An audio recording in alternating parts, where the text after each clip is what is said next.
Hello, everybody. Welcome to our Soulcast Media live event. It is so fantastic seeing you all. I love seeing all the comments come in of where you're all dialing in from. We have Amber from Pittsburgh, Gary from Hawaii, Heather from Nashville. We have folks international as well. Julie from Manchester, England. Oh my gosh, this is so fantastic.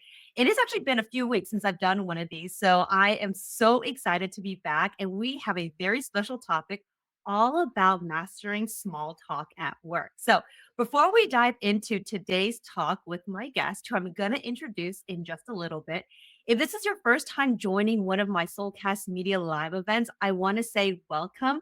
These sessions I host here on LinkedIn usually every other week or so, and it's always surrounding topics of communications and really just tips to accelerate your career growth. My sessions here are about 45 minutes long. And trust me, they go by really fast. And it's a conversation between my guest and I. And as you all know, we're here talking all things small talk. Now, right now, we have close to 240 of you dialed in, which is amazing. And I want to let you know that this session is for you, meaning if during my conversation today, my guest and I were chatting about something, we're sharing some tips, and you're like, wait a second, wait, can we go back and can we talk about it? Or if you have a follow up question, the chat function is here for you. I'm going to do my best to try to monitor it and try to answer any questions that might pop up, but write it in and I'll try to, again, monitor it so we can answer any questions that you have. Because my hope is with you attending this event, you're going to level up how you engage in small talk. Because one thing I know is for many of us, it can be awkward. I certainly know because I used to feel that way too.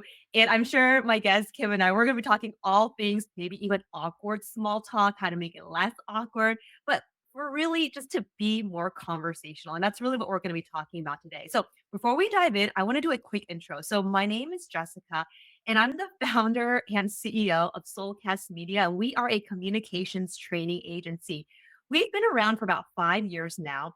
But before that, I used to be a television journalist. So I was on TV here in the States, in the US, ABC, NBC, and that's what I did for about 10 years. And let me tell you, small talk was absolutely something that I had to get good at because I was constantly, as you can imagine, meeting new people every single day and trying to even get them comfortable to, of course, open up an interview with me. So there's definitely a lot of things that I'm going to be sharing on things that I learned on the job. Now, I this is Soulcast Media is my company now, and I'm starting to share a little bit more news about this, but I do have a book coming out this summer called Smart Not Loud: How to Get Noticed at Work for All the Right Reasons. And it's being published by Penguin, and it's teaching you, especially those who tend to be more on the quieter side, how you can show up in the workplace and get noticed for all of the right reasons. If you and I are not already connected here on LinkedIn, be sure to follow me and connect with me because I'm going to be announcing a lot more events, bonuses, how you can get like signed copies of the book in the coming months because it comes out July. So we're in April right now. So we're about still a few months away. So stay connected with me because there's a lot more news around this book that's coming out this summer, which I'm so excited about. Okay. So let's get into it. We're here to talk all things small talk. And I'm so excited to invite my guest, Kim. Now, Kim is not a stranger to Soulcast Media Live. She's been on these a few times. I've been on hers a few times to her show. So we just have a lot of fun. And which is why I think this is a great topic to invite her up for. So let me invite Kim. Hey Kim, how's it going? Hey, how are you? I'm good. It's been a while since we were able to catch up, and I'm so glad and honored that you decided to spend your afternoon with us. Thank you. I'm so excited to join you and everybody else who's on here live with us. Yes, and it's funny because I know you have your own live, and you literally just came from that, and you're now here. We're just doing it up from one live to another live. We're live on LinkedIn. It's fun. It is fun. So Kim, please tell folks a little bit about you and the work that you do. I know I was like, oh Kim, we've been friends for a while now, but please tell folks who you are, the work that you do, and anything about like communications and just like your thoughts around that topic. Absolutely. So it's so nice to be here with you guys. My name is Kim Kaupe. I am a fellow LinkedIn learning instructor, very similar to Jessica here. And really, my passion is around helping people excel in the workplace. That's why Jessica and I get along so very well. So, a little bit of background, I started a marketing agency about 13 years ago now. We work with all of your favorite music artists, comedians, entertainers, people like Paul McCartney, Oprah, Katy Perry. So, a lot of household names. And what I realized was I was helping them communicate and talk to their fans and their super fans.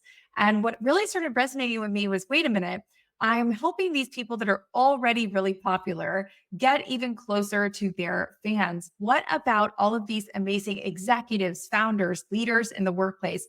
How can I help them feel like they are connected to the people that they are working with and they are serving, whether that is their clients or colleagues? So took a lot of the tips and tactics that were working well from the marketing agency and kind of moved them over to a company where I work with individuals and consumers, whether that's through my LinkedIn learning courses, whether that's through coaching, or whether that's through speaking at engagements at offices or one-on-one with people.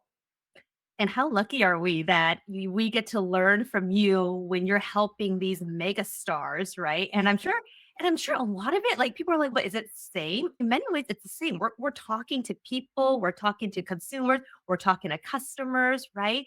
So communications ultimately, it's communications, right? So Kim, I'm so glad that you're here. So we're here talking about small talk. I know I teased this idea of small talk. By the way, anybody here feel like what are your feelings about small talk? Actually, let us know in the chat. So, when I say like engaging in small talk, are you thinking, I love it? I love small talk. I love getting to know people. I always know what to say. Or are you on the other end? Put it into the chat where you're thinking, oh, I don't like small talk. I never know what to talk about in small talk.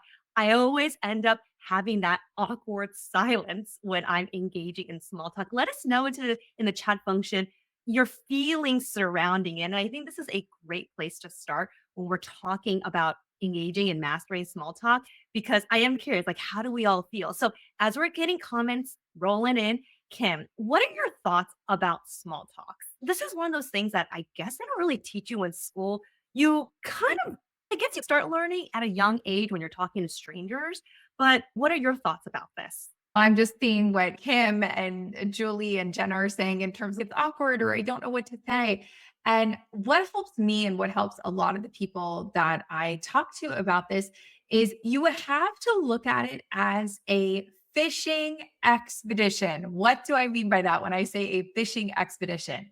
I think that sometimes when we have a goal in mind, it makes things a lot easier. When we're like flapping in the wind like a flag with nowhere to go, that can be very hard. But if we know we're going to do something, it helps us propel forward. So I always say, think of it as a fishing expedition. And what you are fishing for are tidbits that you can follow up on. So I'm going to give you two examples that I use really frequently. A lot of times when I am talking to people or engaging in small talk, one of the safe assumptions, not always true, but usually safe, if someone's over the age of, let's say, 40 or 50, might say something like, any big plans for the weekend? Going somewhere with the kids or going somewhere with the grandkids. And right there, they can either say, oh no, kids are all in Michigan or kids are down in Florida. So, right there, a fishing expedition that you can hook into, okay, you have kids, they live in Florida, as an example, your mental box to keep for later. So, that's one example, fishing for information about people or things that they're up to that weekend. So, that's number one. Or number two, fishing for things that you can follow up with. So if it has to do with work, if it has to do with a conference that you're at, let's say you're at a conference that's talking about sales, or let's say you're at a marketing meeting, you can say something like, hey, I just read a fantastic article about X, whatever you're at. Have you read anything that's recent? Like that's interesting to you. And they might say, oh, yeah, I just read this article in the Wall Street Journal, or oh, yeah, I just listened to this podcast episode.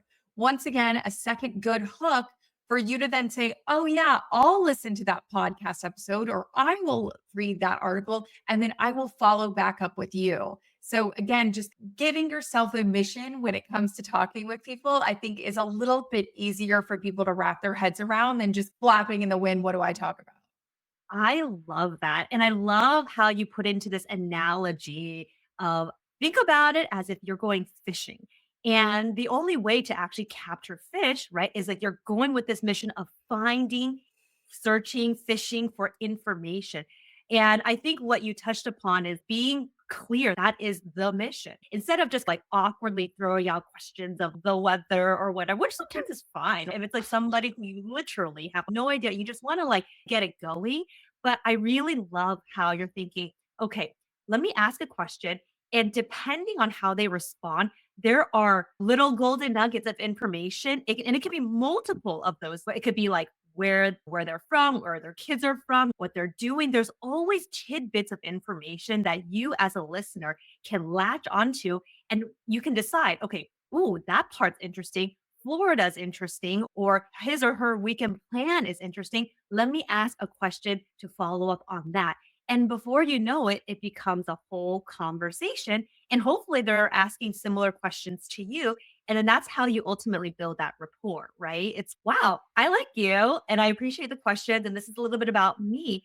So that is fantastic because what is it that most people do, right? It's like you get in and it's nobody also wants to make the first move. That's also the thing. It's like you're in a let's say even virtual, right? Let's say you're in a one-on-one meeting or maybe in a group meeting and it's maybe nobody really knows each other that well, but you're all acquainted via email because you've all exchanged emails. And it's like this awkward 1 minute silence before somebody kicks off the meeting. What are your tips actually on that? It's like when you're in a virtual meeting, no people know each other, but everyone's just awkwardly sitting in silence. Should you engage in small talk? Let it be? Or what are your thoughts? Yeah, there have been tons of studies around one of the things that people love talking about themselves, talking about the most is themselves.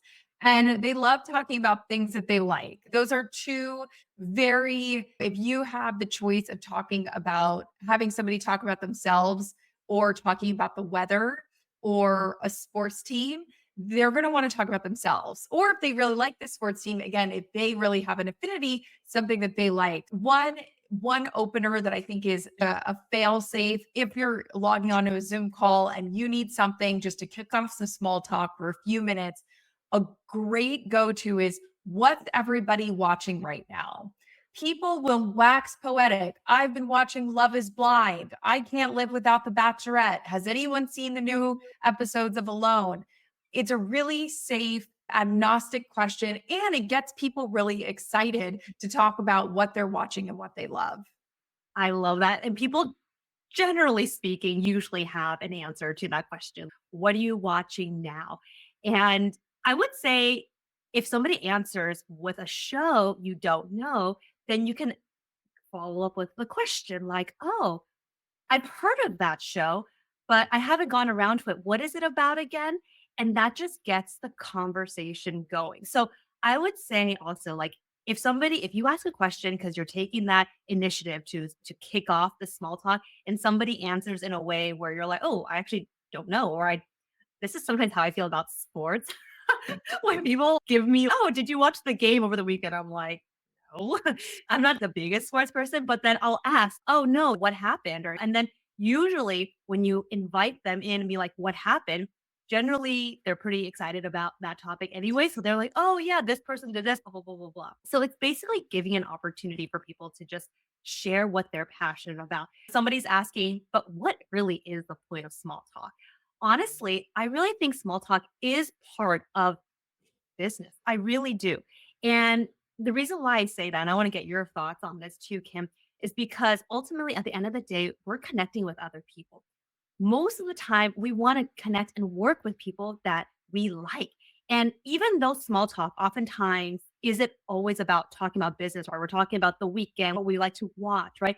It just gives you a sense of the other person and for them to get a sense of you. So at the end of the meeting, they can go, "Oh, yeah, I really liked Kim. I just enjoyed our conversation." Even though that initial small talk was about, I don't know, 2 minutes, and then you jump into business. I think many ways small talk is a great way to break the ice, get the conversation going. Most of the time, 99% of the time, whenever I jump into a meeting, I always plan to have some sort of like chit chat. And then naturally we'll transition and be like, okay, so what we wanted to talk about was A, B, and C. That's how it works for me. What about for you, Kim?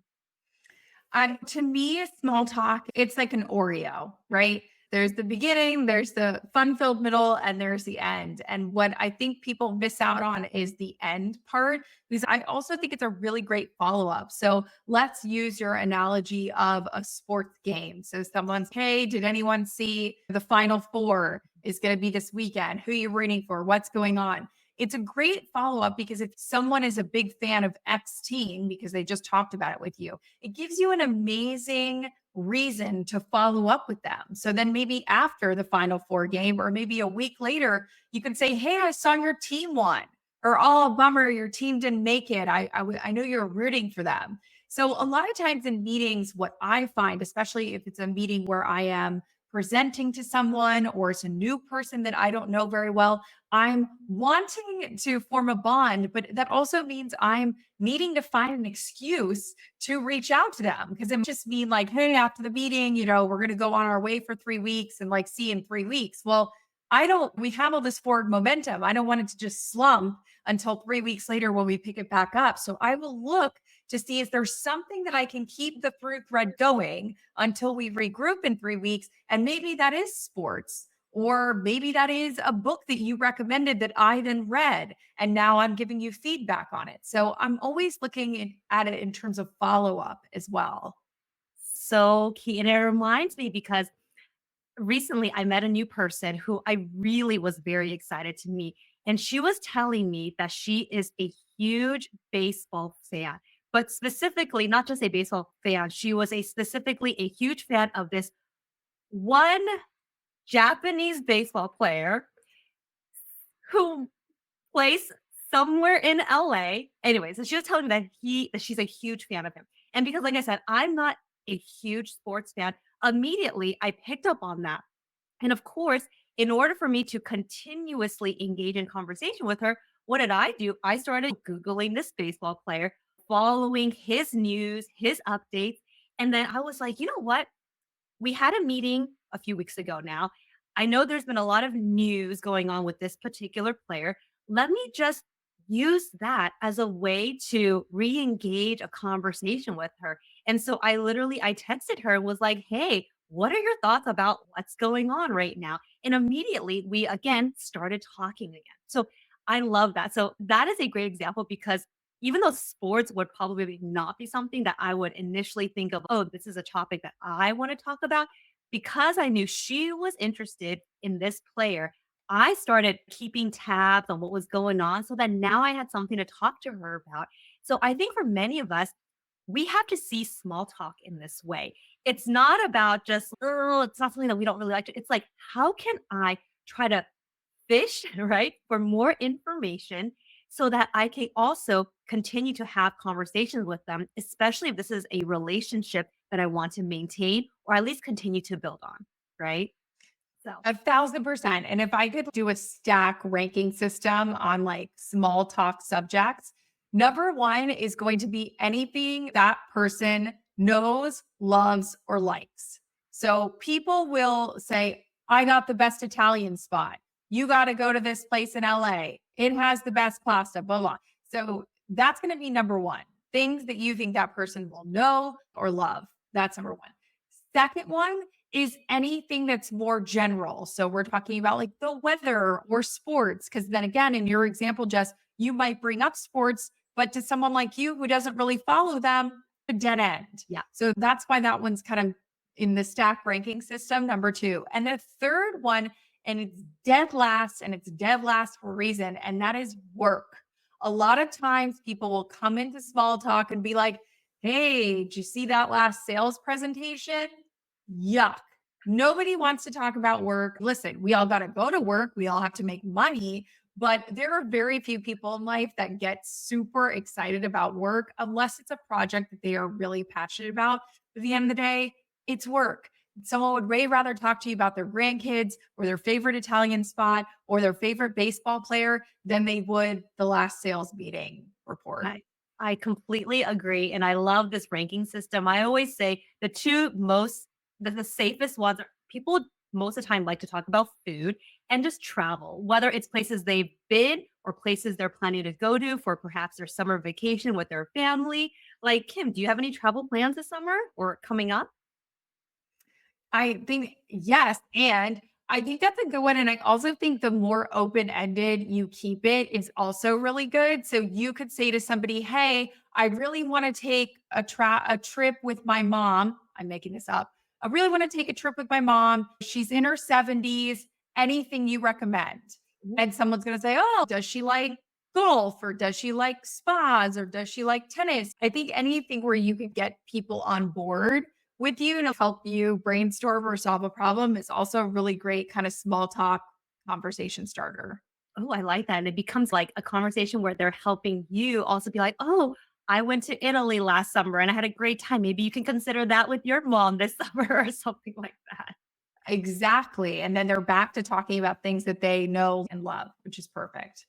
So this reminds me of a post that I did on LinkedIn. I think it's probably about 2 weeks ago. And I wanted to share this post with you all because it was a post that literally gone viral here on LinkedIn, and I've never really had a post gone super viral on LinkedIn, but it was actually around small talk.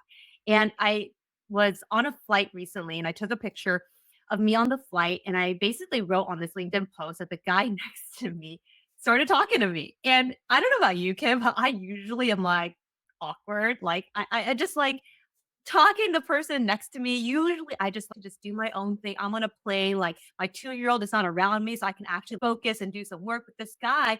There's just some people who are just a lot more chatty. So what was his first question? His first question is, what do you do? Or like, where are you going? At that time, we were heading over to the East Coast.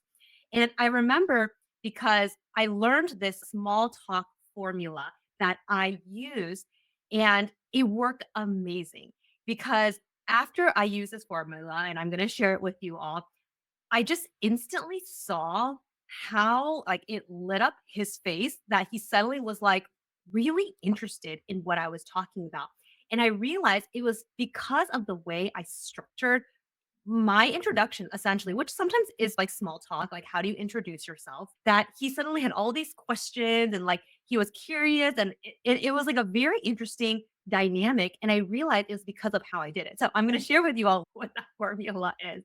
So basically, the old me would have been like, oh, like how I maybe introduced myself here on the live. Like, I have my own company. I do communications training. I've been doing this for X number of years. So it's like going through your resume. And I think for many of us, and including myself, like that tends to be my default. But in this conversation, what I ended up doing was I was like, you know how a lot of teams and organizations struggle with communicating, public speaking, collaboration? Like I started off with a rhetorical question. And I realized just starting off with that rhetorical question by saying how teams like, and I could tell like this guy was like a business kind of guy. So I think he instantly could relate. And then after I used this rhetorical question stating the problem, I then talked about my solutions. Like, so I was like, you know how a lot of teams and organizations they struggle with communicating, public speaking. My company, we go in and we help teams and organizations. We help them level up their communication. So then I started talking about all the different services that we offered, and then I shared proof.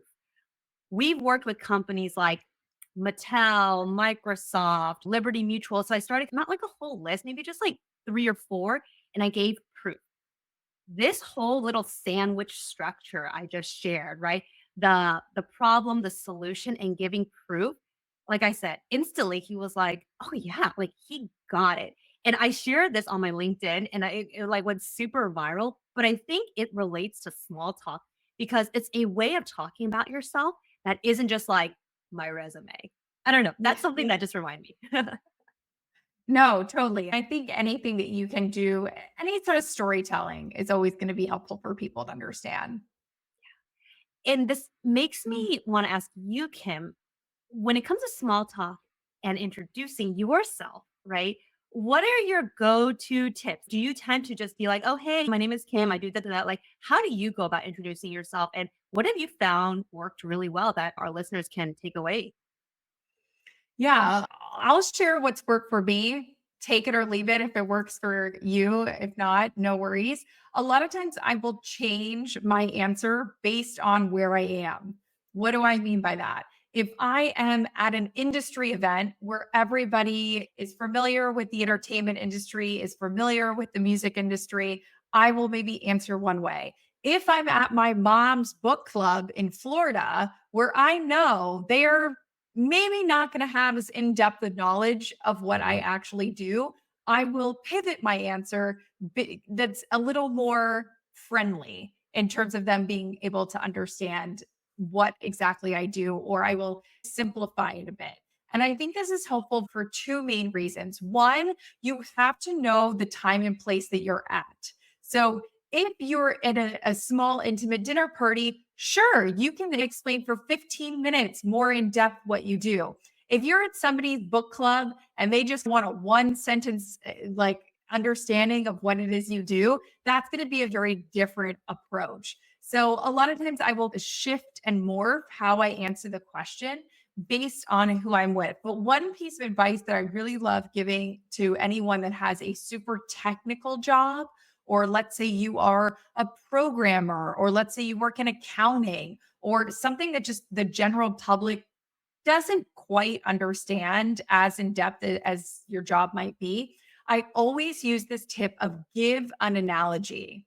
An analogy is really helpful. So, for instance, if I know somebody that works in programming and what they do is they go into companies and find malware or software that's not working, they might use the analogy of, hey, you know how when there's a mess, you call a cleaning team and a cleaning team comes and cleans up the mess in your house or in your kitchen? I do the same thing, but with computers at companies.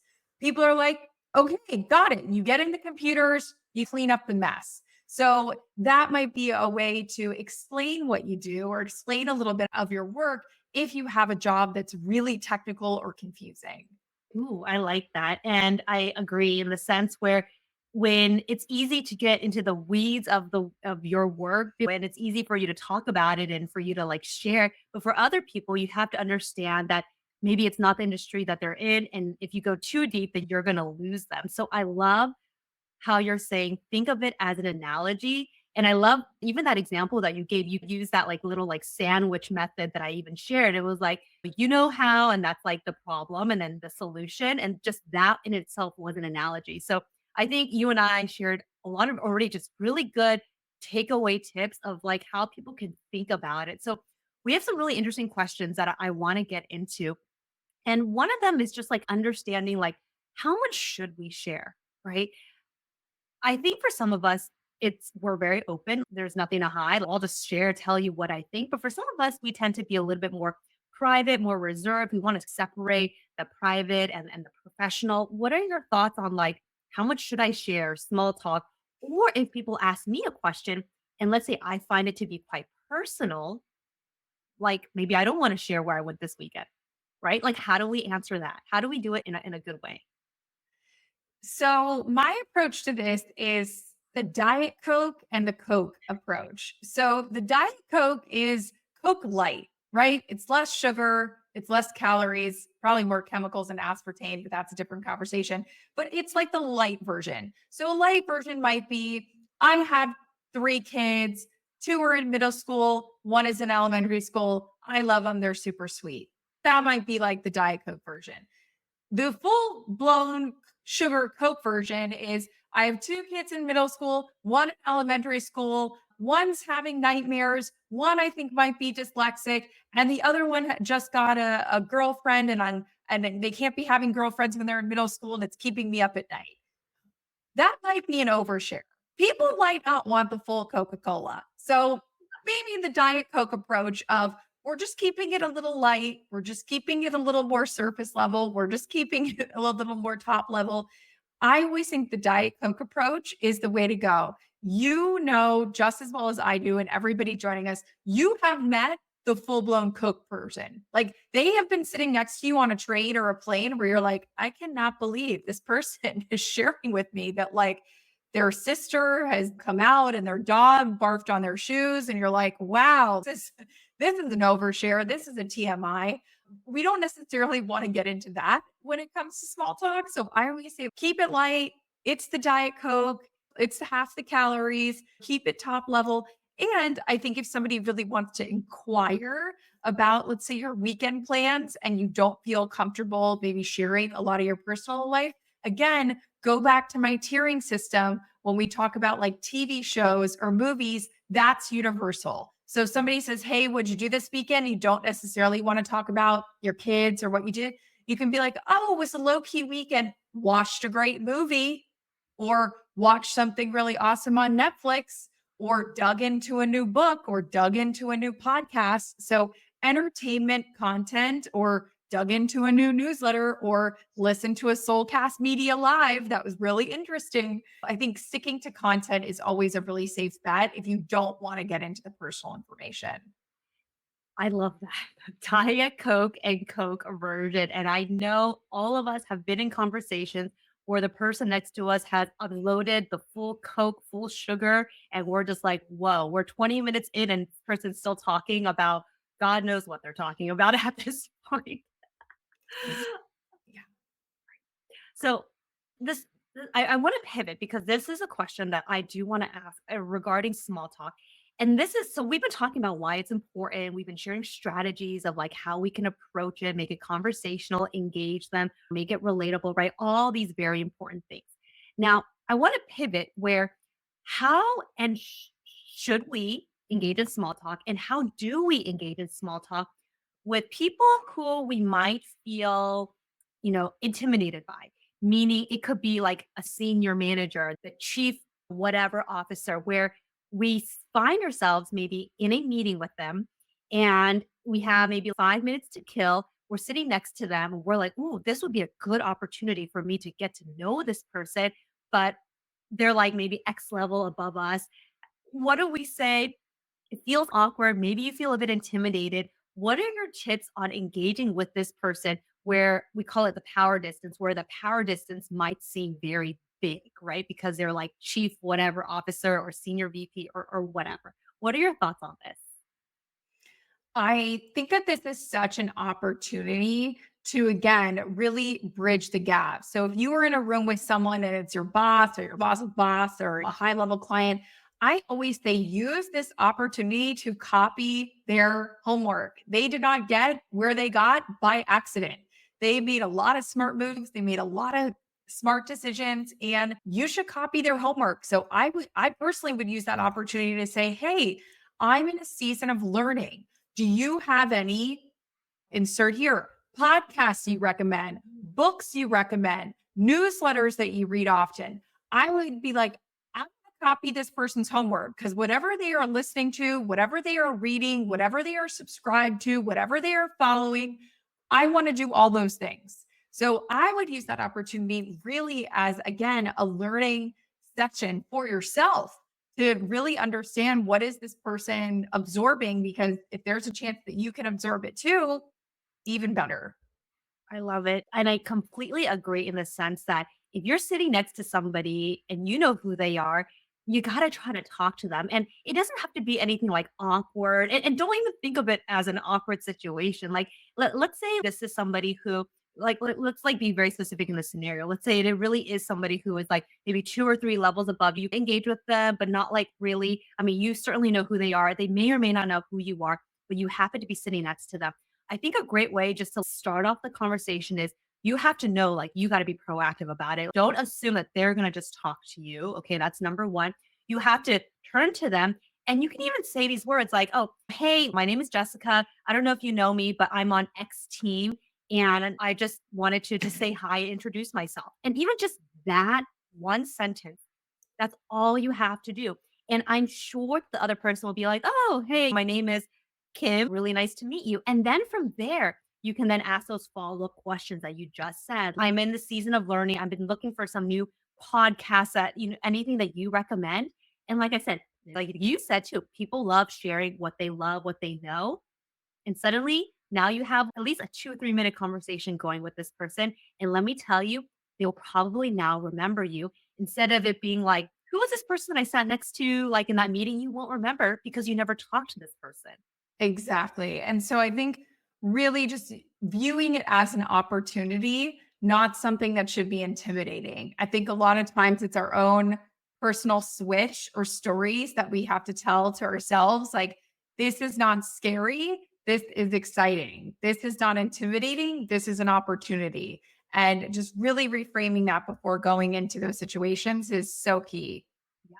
And I would also add to that, it's just you intentionally also making that proactive effort. If it's like this, like wishy-washy, I don't know, people are gonna feel that, right? But if you go in being like, hey, my name is Jessica, you might not know who I am or whatever, just like, go in with that like conviction.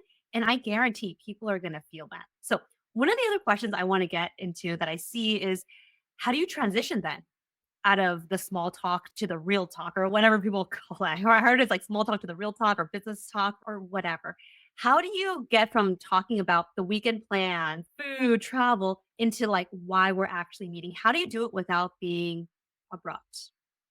This is my favorite transition, and I use it all the time. And it both compliments someone and really it shows that your respect for someone. This is what I would say. Let's say I'm talking to Dan and I are talking all about his favorite podcast and our weekend plans and whatever. And I realize, oh gosh, we gotta stop with the small talk and get on to the work talk.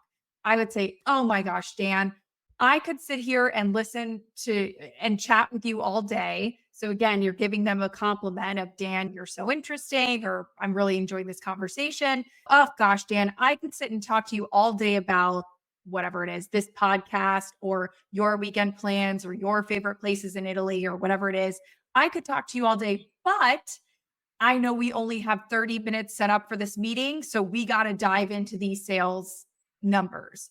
So then you are showing them respect by saying, gosh, Dan, I know you're so busy. I know we only scheduled 30 minutes, or we only scheduled 45 minutes, or we only have an hour. And I want to respect your time. I don't want to make you late to your next meeting. I don't want to make you tardy for commitments that you have coming up later this afternoon. So I'm going to keep us really strict on time. People love that.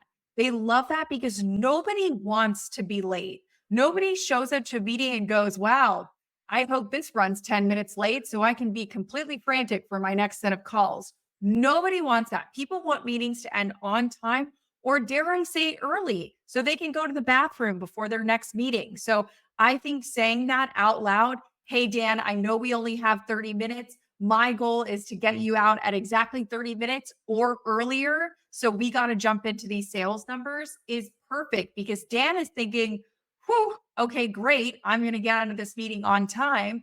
And if anything, whew, even better, she might let me 5 minutes early. So that is my favorite transition, and people love it.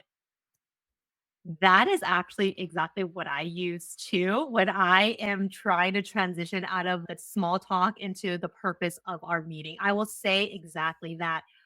Wow, that is like so interesting. And I'm generally genuinely interested in whatever it is that they're saying. But it's okay, 5 minutes in, I know we got to talk about what we need to talk about. So I will really say that too. I loved what you shared. That's super interesting. And I think we could talk about this for hours or whatever. I'll make some sort of statement like that that shows that I was like really interested. And then I'll be like, okay, but I know we have to talk about now A, B, and C. And I think for them, most of the time they probably are also ready to transition. You know how in certain conversations you get into a certain flow where both of you have already shared what you wanted to share in regards to whatever topic. And then I think everybody is welcoming the transition into, okay, let's now talk. And I love that because that's exactly what I do too. 1,000%. And people want to be on time. I think that's like number one. So if you tell people, I know that we only have a half hour, or I know we only have 45 minutes, it puts the other person at ease. Anytime somebody says that to me in a meeting, I'm like, oh, like best words I can hear. Because what's worse is when you hear somebody that's really excited about the small talk and the sales numbers. Because in the back of your mind, you're going, oh man, I hope this ends on time because I have a hard stop at the top of the hour because I have to get on the next meeting.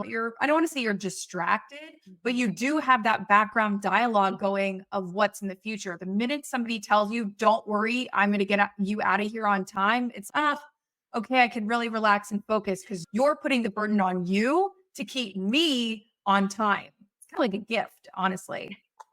It is a gift because how stressful is it to jump into meetings late? So I appreciate it when somebody is very mindful of the time for sure. Huge. Okay. I've been having so much fun just chatting with you, Kim, and I'm just like, the time has flown, which is crazy. But as we start to wrap up here, and I hope you all are just enjoying this conversation that Kim and I are having, all things small talk. But as we start to wrap up here, Kim, and for folks who are here listening in and they're trying to figure out those like golden nuggets, sort of like those golden nuggets of like, okay, this is what I want to remember, and I want to be able to apply this in my next meeting that I'm about to jump into, maybe later. Like, how can I think about mastering small talk at work? What's that one big takeaway you'd want folks to walk away with today? My one big takeaway would be focus on fishing. So, again, fish for something that you can follow up or use or reference in the future. My big takeaway, and this is the one that I would want folks to remember, is this. I think what makes good small talk is also you, and I'll just say for myself, it's if I remember that, let me just take that initiative. And instead of sitting there awkwardly, like wondering, what should I talk about? Is this person going to ask me a question? I will just be proactive about it. It's like asking someone that you like on a date, right? It's let's schedule a time, let's make it happen. It's like that. And like when you're meeting somebody new, I want to think about it like the same way. And I would encourage you to think about the same way. Okay, I'm sitting with this person. Hey, it may not even be a new person. It might be somebody on your team that you already work with, but you just want to engage a small talk. Just like, make that first move. And I feel like when you go in with that conviction and that, and in some ways assertiveness, but it's not, I don't really, it's not really assertiveness, but just, yeah, not a conviction of, I want to get to know you. I want to see what you've been up to because I care and I'm interested and I want to build a connection with you. I think people can feel that. And what you're really doing is allowing people to talk about what excites them, right? What they like, what they know, what they love, right? So I think those would be like the big takeaways that I'd want everybody to walk away with today. So, oh my gosh, Kim. Okay, so for folks who are not already connected with you, how can they get connected with you? What's the best way to stay in touch? So, the platforms that I spend the most time on would be LinkedIn. You can find me there under Kim Kaupe, or Instagram, where you can also find me under Kim Kaupe. So, I would love to connect with you on either platform of your choosing. Be sure to connect with Kim if you're not already connected. She's loads of fun, but she's not just fun. She's always sharing golden nuggets and tips to help you. So be sure to connect with her on Instagram or here on LinkedIn. And similarly, if you and I are not already connected here on LinkedIn, be sure to connect with me. I would say the platform I'm most active on, for sure, LinkedIn, no doubt about it. But yes, I'm also on Instagram as well. And I'm trying to do a better job and being a bit more active there. But honestly, I've always loved LinkedIn. I think it draws an incredible community of people who want to learn, professionals. This is why we do this here and not Instagram. Anyways, so you can also see here on the screen that I have a QR code because we host these events, Soulcast Media Live events, all things communications and career every other week or so. Of course, we have one coming up in about 2 weeks or so, and that one is all about pitching yourself. So if you're interested in attending that event, go, you can scan the QR code. It'll take you to an RSVP page, which is basically our general forum to let us know that you want to be, staying in touch and you notified of upcoming events. Or you can just go to soulcastmedia.com/live and it'll take you to the exact same place. So, Kim, thank you so much for joining us today. I felt like the time just flew. I hope everybody here enjoyed it as well. You were able to walk away. This is all recorded, so you can go back and watch and you can like take down notes, anything that you might have missed. But again, Kim, thank you. And thank you all so much for joining. And I hope to see you all soon. Take care. Bye. Bye, everyone.